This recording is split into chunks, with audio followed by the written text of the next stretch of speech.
가끔씩 뭐 여기 저기 저녁 먹으러 나왔다가 예. 여기 들어와서 이제 한 바퀴 돌고 그런 적이 가끔 있어요. 예. 저쪽 저 신문호 캠퍼스에서 가지고 온 나무들이 보이더라고요. 예, 예.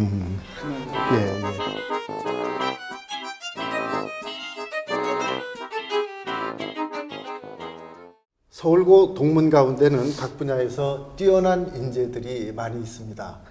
서울고 총동창회는 이들로부터 인생의 성공담이나 전문 분야의 강의를 들어보는 시간을 마련했습니다. 깨부책 학당 1편. 오늘은 우리나라의 대표적인 사회학자인 포스텍의 송호근 교수를 모셨습니다. 송 교수님 안녕하십니까? 반갑습니다. 예.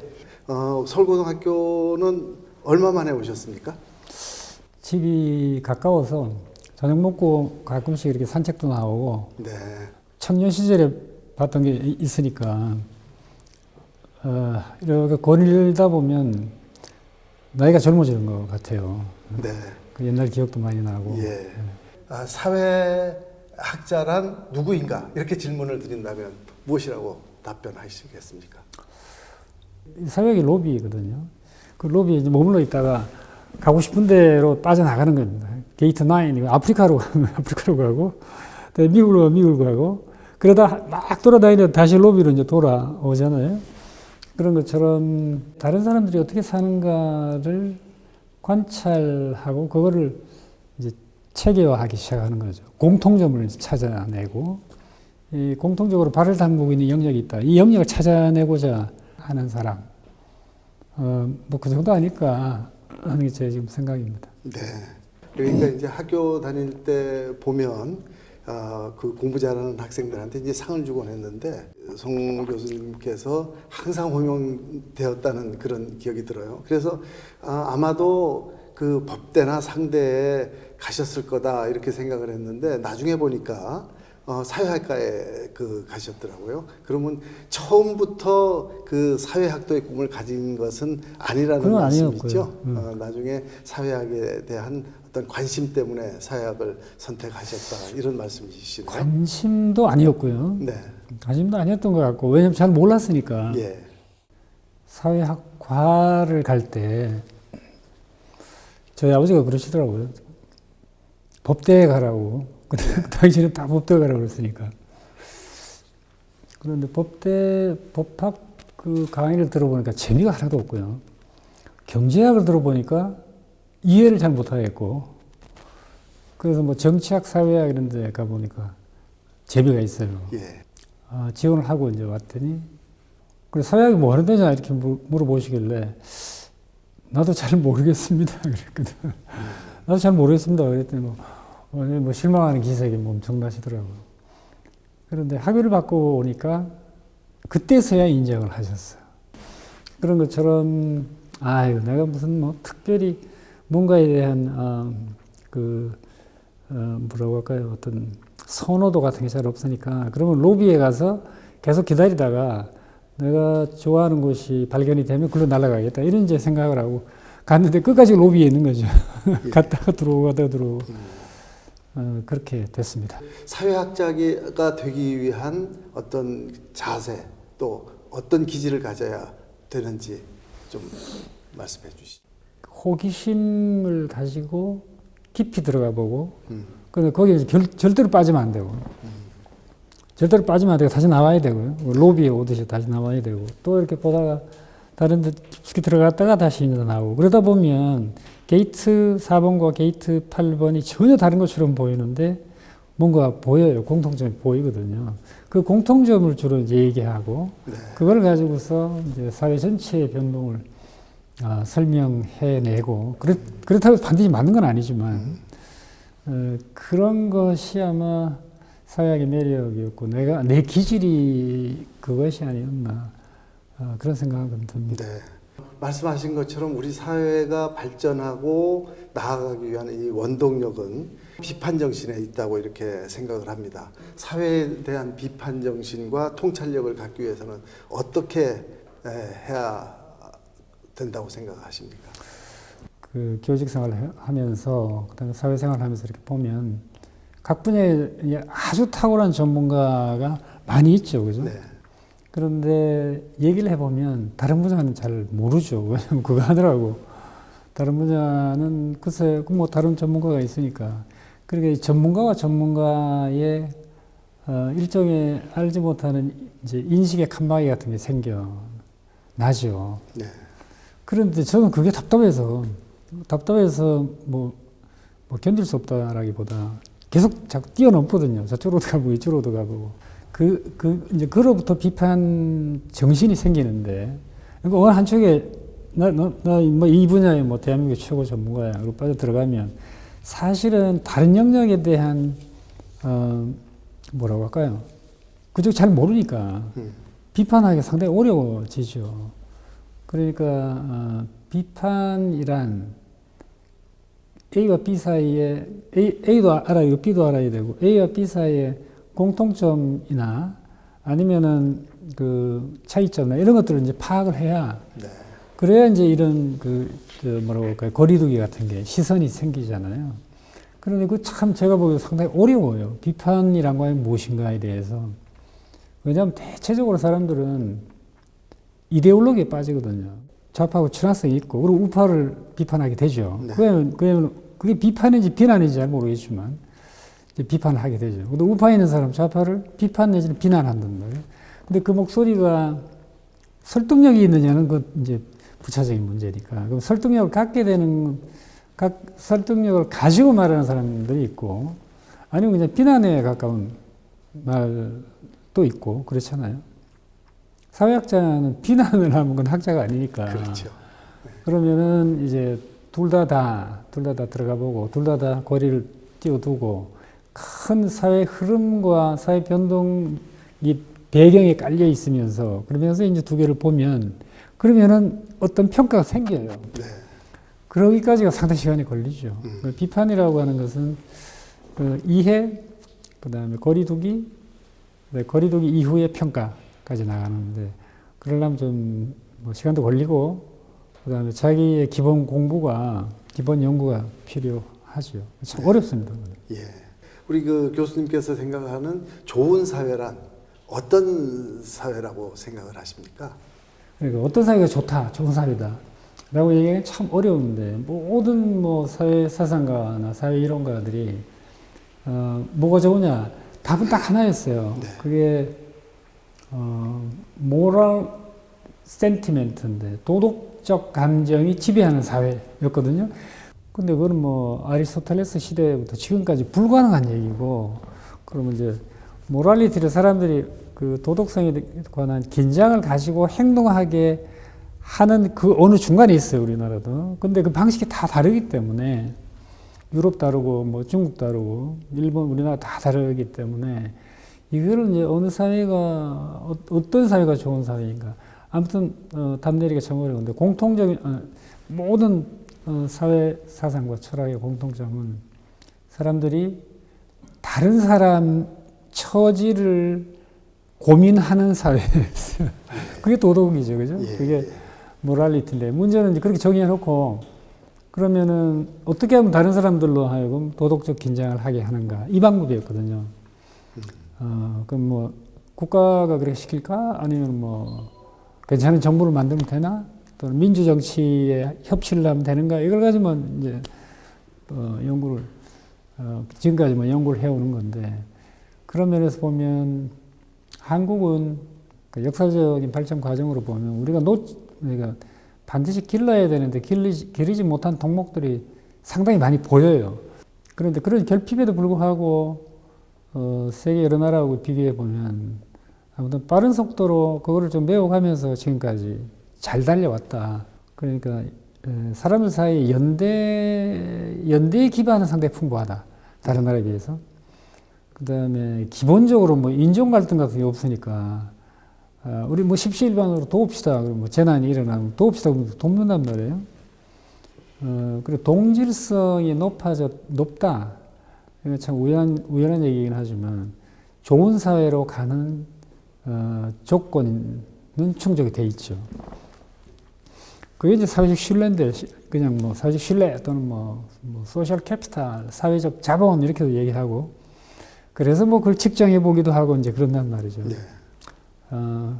그런 그 컨센서스는 우리가 뭐 전통적으로 좀 가지고 있는데 문제는 이게 말이죠. 우리가 물질적인 혜택이나 경제 성장이 돼가면서 갈등 요인이 점점 그게 이제 갈등 요인이 돼서 점점 심해지고 사람들 간에 얘기도 잘 안 하고 이런 쪽으로 달려가고 있다는 게 조금이 아니라 저는 많이 이제 우려스럽죠. 예. 이런 점은 전 국민이 이거 왜 이럴까? 큰 주제잖아요. 왜 이럴까? 그럼 어떻게 풀 수 있습니까? 이런 게 이제 사회적인 쟁점이 되면, 그래도, 조금 이렇게 그 길을 좀 찾아낼 수 있지 않을까. 그러면 뭐, 저는 우리 사회가 참 좋은 사회고, 기본적으로 그렇게 생각해요. 네. 좋은 사회고, 훨씬 더 나은 그런 상황으로 갈 수는 있겠다. 네. 답이 좀 추상적일지 모르겠으나 그런데 평생 사회학을 해온 사람으로서는 한국에 태어난 게 행복하다는 생각이 들고요. 그리고 그 사회학적 연구를 하는 데 있어서 한국이 정말 괜찮은 중고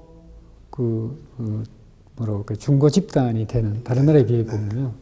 뭐 그런 것들을 많이 갖고 있습니다. 예, 굉장히 우리 사회가 매우 다이나믹한 사회다 이런 말씀이시고 좋은 사회라고 하는 것은 윤리를 바탕으로 한 상식이 통하는 사회 뭐 이렇게 간단하게 정리를 하면 될 것 같습니다. 그 코로나 이후 사회는 코로나 이전 사회하고 매우 다른 모습을 보이고 있지 않습니까?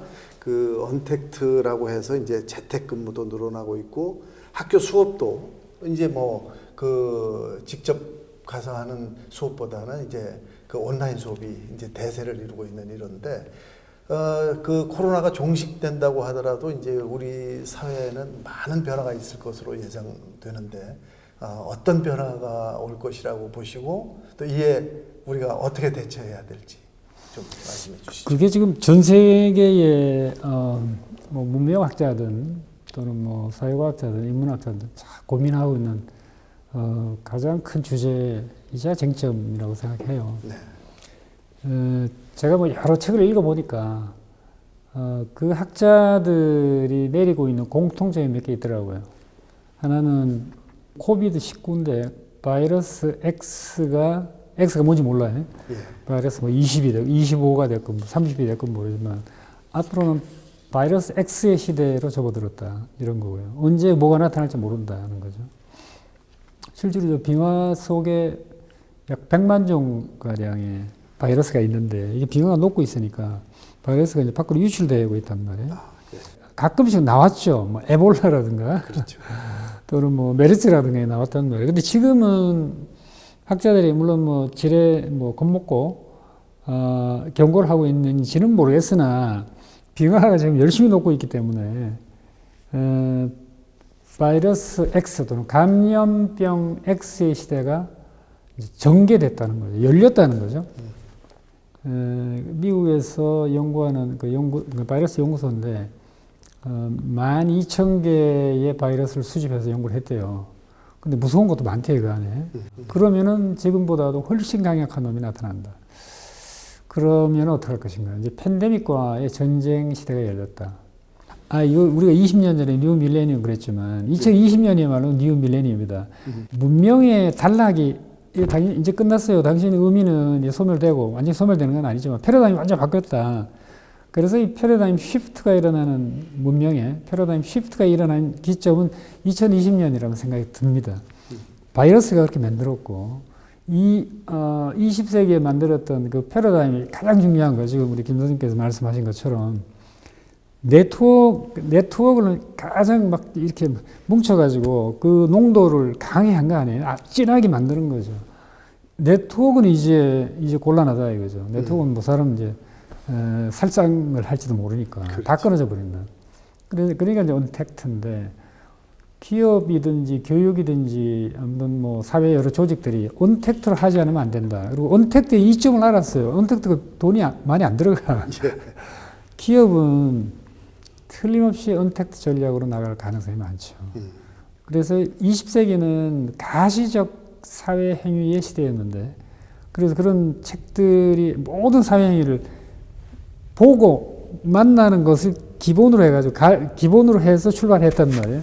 근데 지금 안 보고, 안 만나도 세상이 돌아가게 하는 거예요. 돌아갈 수 있다는 것을 경험했기 때문에, 또 불가피하게 가야 되기 때문에, 이제 문명의 패턴이 바뀐다. 문명의 패러다임이 바뀐다. 이게 이제 가장 큰 문제고, 이제 세상이 말하자면, 우리가 이 resource maximization을 한다. 그러니까 자원을 극대화해가지고 20세기 문명이 이루어졌잖아요. 네. 모든 걸 다 쓴 거죠. 땅 위에 딱 이렇게 앉아가지고 지하 자원을 막 끄집어 올리고, 그 다음에 뭐 대기를 그냥 막 오염시키고, 그리고 우리를 풍요하게 살은 대가다라고 지금, 코로나 바이러스가 살짝 경고를 한 것 같아요. 살짝, 지금 내가 살짝이라고 표현했지만, 정말 그냥 마구 그냥 쓰러지는 이게 아니고요. 잠깐 너 죽어, 조심해를 아마 경고를 바라왔다고는 보는데, 그러면 이 리소스 맥시마이제이션의 원리를 가지고는 안 된다. 그럼 뭐냐? 지금은 모든 정치든지 또는 뭐 사회적 행위 또는 사람의 생존이 지구를 위한 것이어야 한다. 지금은 priority number one은 지구다, 이거는. 그 다음에 너희들의 생존이다. 라고 이게 뒤집어 놓은 것 같아요. 네. 그럼 21세기 문명은 지구를 위한 정치를 할 수밖에 없다. 모든 나라가 너희 나라와 너희 민족과 너희 뭐 국민이나 구성원을 위한 게 아니고, 넘버 원, 지구를 위한 거다. 그 다음에 넘버 투, 그 다음에 지구가 명령하지 않으면 우리는 먹는 거 줄이고, 입는 것도 뭐 그렇게 하지 말고, 만나는 것도 제한하고, 이 명령을 지금 내린 것 아닌가 하는 생각이 들고요. 그러니까 이 두 가지인데, 땅의 문명의 한계를 보여줬다. 그러면은 풍요와 성장을 향해서 무지하게 질주해왔던 것이 이제 끝난다. 그리고 지구 정치가 시작이 됐다. 그럼 우리는 어떻게 할 것인가? 인간 행동의 교정을 요구하고 있는 거죠. 그나 이제 바꿔야 돼. 이 교정을 요구하고 있으니까 우리 이제 바꿔야 되겠다.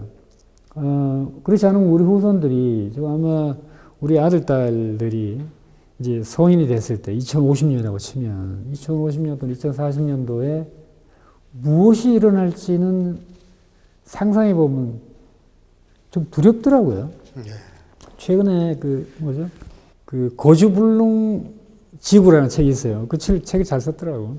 신문 기자가 썼는데 그 서문에 이런 게 있어요.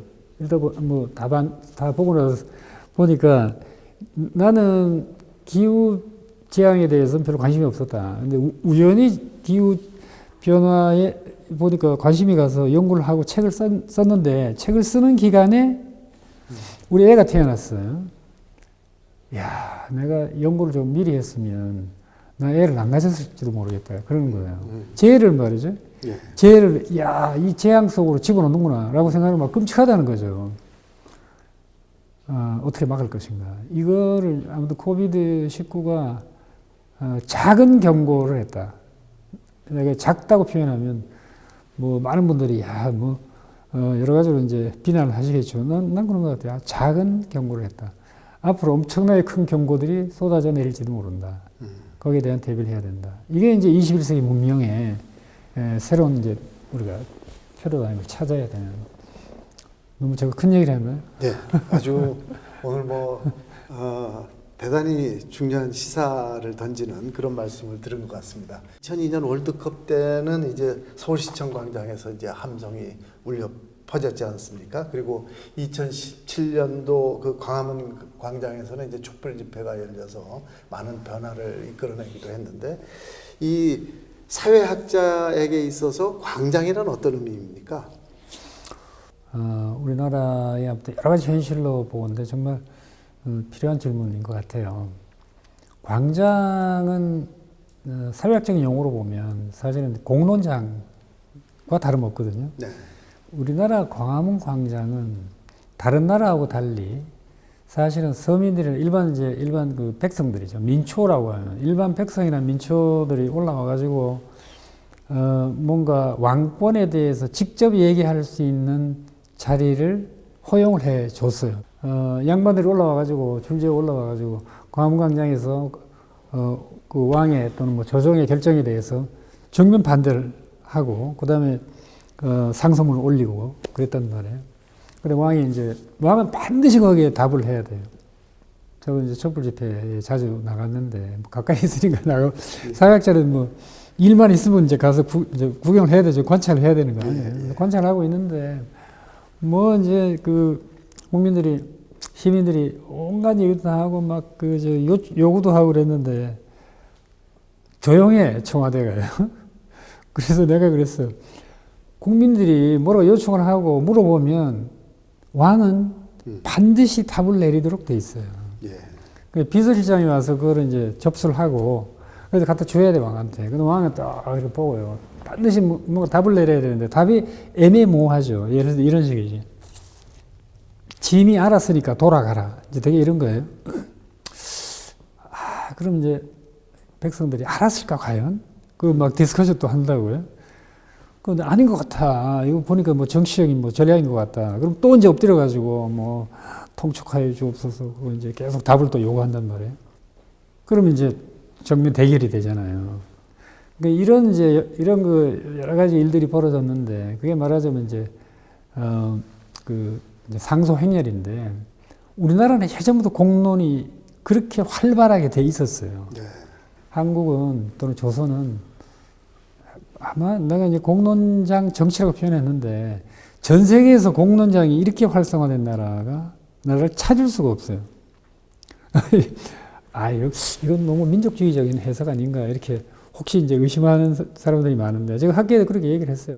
교토대학에 강의를 하는데 내가 사진을 보여줬어요. 그때가 2010년도 광우병 파동 날 때거든요. 근데 사진 속에 우연히 고등학생이 막 이렇게 들고 있는 거예요. 중학생이에요. 나 15년밖에 못 살았어요. 뭐 2MB 아웃, 2MB 아웃 이런 게 보여주니까 일본 조교수가 근엄한 자세로 약간 냉소적인 자세로 쟤들이 유권자냐 이렇게 물어보는 거예요. 근데 유권자 아니다. 근데 유권자도 아닌 학생이 어떻게 대통령 보고 나가라고 그러냐. 니네 나라는 그러니? 뭐 이런 것이죠. 이건 싫어요, 제가. 그리고 상당히 이렇게 냉소적이에요. 니네 나라는 원래 그러는구나. 질서도 없구나. 이제 이런 얘기죠. 일본은 공론장 정치가 없기 때문에 그런 말을 한 거예요. 한 번도, 아시잖아요, 그죠? 한 번도 쇼군에게 이렇다 저렇다 말을 할 수가 없어요. 말을 하는 순간에 목이 날아가니까. 우리는 뭐 왕의 행차에도만 누구나 들어와서 아무나 얘기만 한단 말이에요. 이게 이제 우리나라, 그러니까 이제 민주주의가 기본적으로 장착된, 내재화된 나라라고 저는 생각하는데, 그게 뭐 조선시대든 말이죠. 이후든 간에. 그런 의미에서 뭐 광장은 우리의 삶의 터전이었다, 그냥. 그 다음에 누구든지 다 받아주는, 그런 정치권에서도 누구든지 다 수용하는 그런 포용력을 갖고 있었다. 그리고 나서 그걸 이제 민심을 살펴서 거기에 대한 이제 선택을 하는 건 정치권이지만 서울고등학교 기억을 이렇게 해보면요. 공론장이 있었어요. 예. 그러니까 저는 그런 면에서 굉장히 자부심을 갖고 있는데 그 열심히 아무튼 공부하고 그 다음에 뭐 입시도 보고 그런 가운데 HR을 반드시 했고요. 그죠? 네. 그 다음에 학생 그 회를 구성하는데 선거를 했어요. 직접 선거를 해가지고 학생을 뽑았고 그래서 이제 뽑힌 회장한테 야 네가 알아서 그럼 내각을 구성해라. 그 내각을 구성했다는 거예요. 그래서 거기서 계속 디스커션도 하고 반장들이 이제 대표로 오고 말이죠. 그래서 학생들의 기본적인 정책 같은 걸 결정했어요. 약간 여름에 너무 더우니까 그때 모자가 두꺼운 천이었잖아요. 야 이거 너무 덥다. 이제는 조금 바꿀 수 있지 않냐. 그 당시에는 뭐 이게 뭐 예전에 식민시대부터 넘어온 거다라는 생각은 못했고 너무 덥다. 그러니까 얇은 거로 바꾸자. 토론이 벌어졌어요. 결국 얇은 거로 바꿨어요. 그러니까 이제 이런 형태의 전통이 토론의 전통이 서울고등학교에 굉장히 강합니다. 네. 그래서 이게 이제 자유로운 기질이고 사실은 대한민국 전체 고등학교에서 이 정도의 이 자유를 향한 어떤 뭐 갈망, 또 자유를 향한 존중 이런 것들을 가장 많이 갖고 있고 지금도 그렇다고 보는데 그게 서울고등학교로 장담을 할 수가 있습니다. 네. 광장은 여기 있어요. 예. 아주 마무리 말씀을 잘 해주신 것 같습니다. 서울고등학교 총동창회는 깨부책 학당을 통해서 동문 여러분들의 진솔한 삶의 얘기를 계속 들을 예정입니다. 많은 관심과 시청 바라겠습니다.